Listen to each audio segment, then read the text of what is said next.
It's a claim that New Jersey's Attorney General at the time explicitly states today in an op-ed, quote, never happened.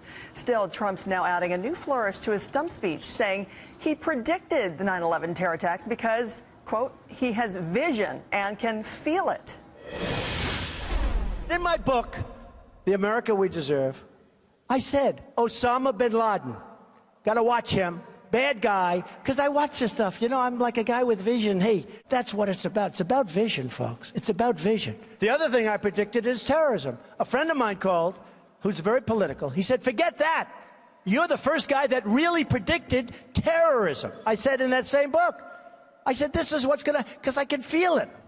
Also on the Republican side, an escalating feud between Marco Rubio and Ted Cruz. For more on that and so much more, we turn to MSNBC's Steve Kornacki. So not only is Donald Trump feeling it, we're also seeing a little bit of his family on the campaign trail, too. Yeah, well, Donald Trump, obviously, one of the stories in terms of how voters, how the public, how Republicans are responding in the wake of Paris, and with terrorism being such a big issue now, is that Donald Trump has been doing well, even better in the polls. But the interesting thing breaking out on the Republican side right now is a bit of a skirmish to be maybe the alternative to Donald Trump. So what you see right here, this is one of the most recent national polls, the Republican side. Again, Donald Trump comfortably in first. Ben Carson here, 10 points behind him in second. Carson's been slipping, though. A lot of other polls have Carson falling back. This one, he's 10 points down. A lot of people feel right now that Ben Carson, because of he struggled so much to address foreign policy, he might be fading. And what that has opened up is a battle between Marco Rubio and Ted Cruz. Each one of them has the potential to move up here, maybe take Carson's place, maybe be the main alternative to Trump. They both know they have the same potential, so they are turning their fire on each other. This is something very interesting to watch on the Republican side right now. So from Rubio's standpoint, Rubio's looking at Cruz and is saying, I have an advantage over Ted Cruz when it comes to foreign policy, when it comes to national security. Rubio has tried to stake out the most hawkish turf, and he looks at Ted Cruz, and Ted Cruz earlier this year actually sided with Rand Paul, sided with the libertarian wing of the party on an issue related to surveillance. And so right now there is an independent group that is supporting Rubio that is going on the air in Iowa with an attack ad against Cruz on national security on that issue. This is what they're saying about him. When Ted Cruz had the chance to fight Barack Obama's dangerously weak anti-terror policies, he didn't. Instead, Cruz voted to weaken America's ability to identify and hunt down terrorists.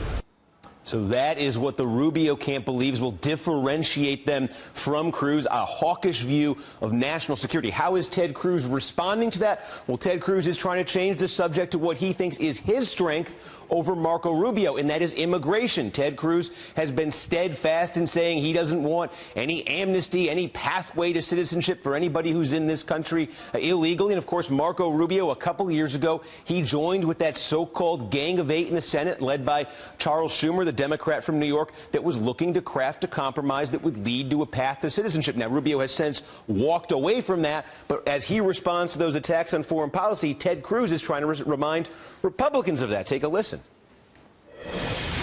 Marco Rubio's PAC is doing this because they desperately want to change the discussion from his longtime support of President Obama's massive amnesty plan. It's a sign of desperation. They want to try to change the topic because I think Marco's campaign is determined that his longtime support of Chuck Schumer and Barack Obama's amnesty plan, particularly making it easier to bring Syrian Muslim refugees into this country, that they're now worried about it politically, so they want to change it with a false attack ad.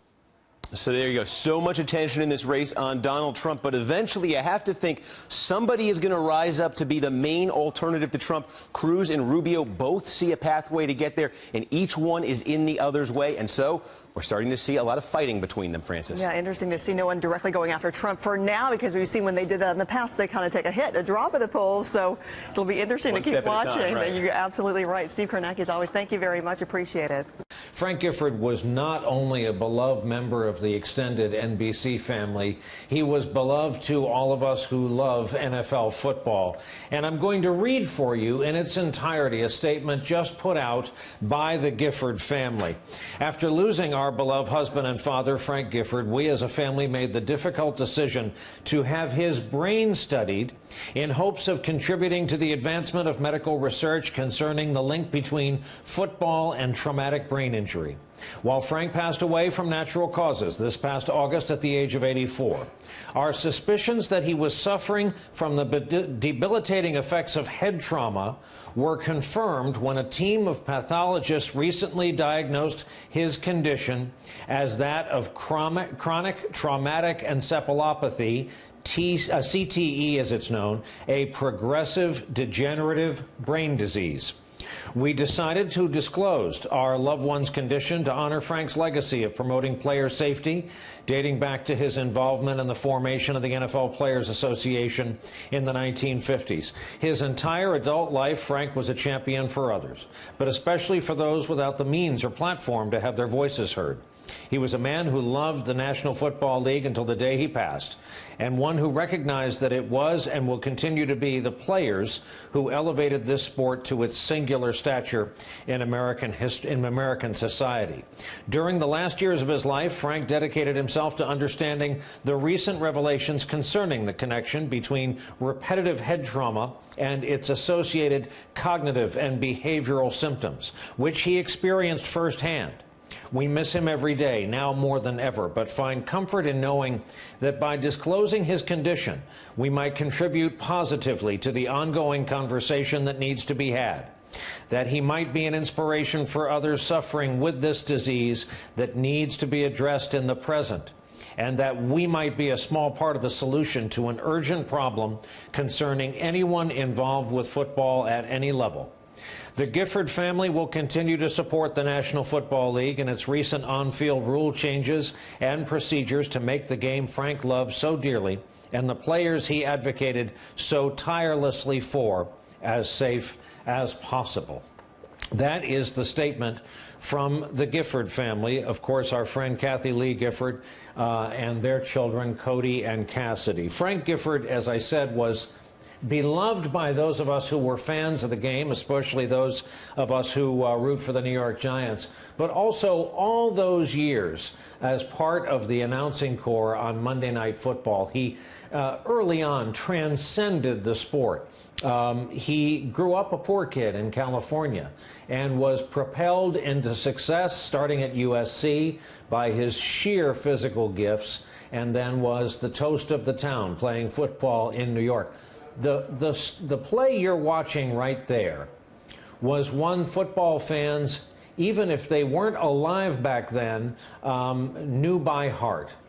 Frank Gifford, the Giants were playing the Eagles, and Chuck Bednarik, Concrete Charlie Bednarik of the Philadelphia Eagles, one of the last, if not the last, NFL player to play all 60 minutes, offense and defense. He was a center on offense. He was a linebacker on defense. He leveled Frank Gifford.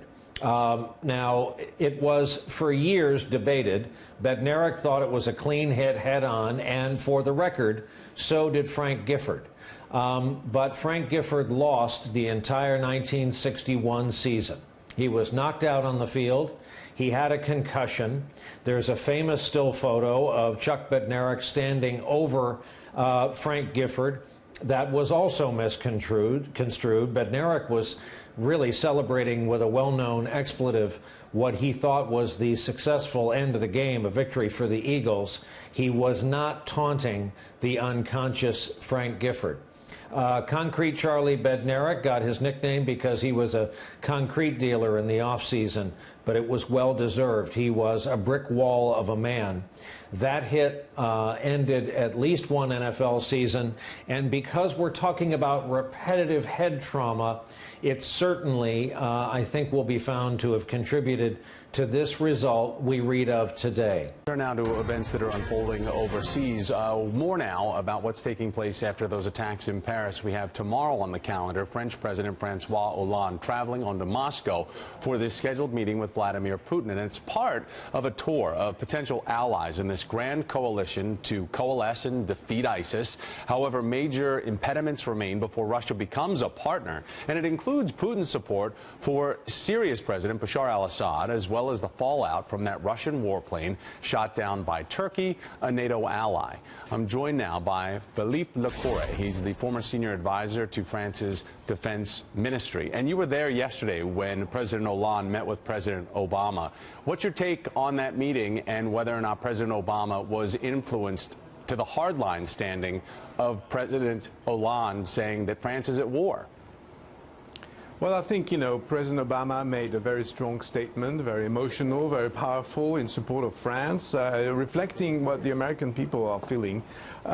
So in terms of, practical terms, obviously, I think we can expect a stronger cooperation between the United States and France, both on counterterrorism and on the ground. And I hope the French aircraft carrier will be soon joined by a U.S. aircraft carrier, and that there will be more strikes against ISIS-controlled areas. We know that's Charles de Gaulle that was repositioned in the Mediterranean and has over 20-plus aircraft fighter jets on board to carry out those bombing missions against ISIS-related targets between Syria and Iraq. But Philippe, when it comes to the diplomatic divide between what a President Obama wants and a President Putin wants, how do they meet in the middle? Because they're at opposite ends of the spectrum when it comes to Bashar al-Assad. No, you're quite right. I mean, on one hand, everybody wants to get rid of ISIS. On the other hand, Putin has his own agenda. So that's why it's useful to talk to him. And I believe the Americans are also talking to the Russians. But obviously, France has a sort of a capital of goodwill, if you want, a wealth of goodwill because of what happened with these dramatic events in Paris. So there is also a portion of the European public opinion that thinks we should be talking more to the Russians, even though there's also the Ukraine crisis and other things going on. So I believe, the Hollande visit tomorrow, which just followed a meeting with Chancellor Merkel, is also part of this, as you called it, a grand coalition. And I believe, we should be starting talking about the future of Syria. It's difficult after such traumatic events. It's difficult when people are being shot on the streets of Europe. But, it's good to have this bilateral, and hopefully this will lead to a grander alliance against ISIS. Philippe Lecourey, who is the former senior advisor to France's defense ministry. Philippe, thank you, sir. I appreciate your time.